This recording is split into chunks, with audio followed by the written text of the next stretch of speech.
জেলକୁ ପଠେଇବାର ବନ୍ଦୋବସ୍ତ କର। ଏଇ ଯାଏ ଘରେ ରହିଲେ ମୁଁ ଅଣନିଶ୍ୱାସୀ ହୋଇଯିବି ରେ, ମୁଁ ଅଣନିଶ୍ୱାସୀ ହୋଇଯିବି।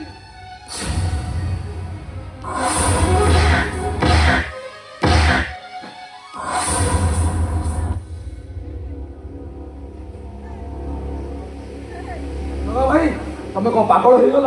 କାହିଁ ମୁଣ୍ଡଟାକୁ ବିକି ଚାଲିଛ? ସାଇ ବାବୁ, ମୋ କଥାକୁ ବିଚାର କର। ମୁଁ ଏ ଛୁଆଟାକୁ ମାରିନି ସାଇ ବାବୁ। ଛୁଆଟାକୁ ଛାଡ଼ି ଦେଇଗଲି।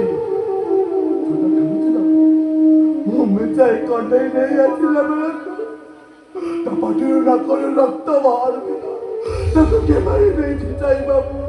ତାକୁ କିଏ ମାରି ଦେଇଛି? ଆପଣ ଗୋଟେ କାମ କରନ୍ତୁ, ମତେ ପାଲକୁ ନେଇ ଯାଆନ୍ତୁ।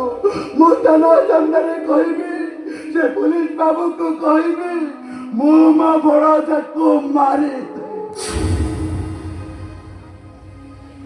ଜଗା ଭାଇ, ବାଉଁଶରେ ତିଆରି ହୋଇଥିବା ବଂଶୀଟା କାହିଁକି ଶ୍ରୀକୃଷ୍ଣଙ୍କର ଅତି ନିଜର ହେଇଥିଲା ଜାଣିଛ ଜଗା ଭାଇ?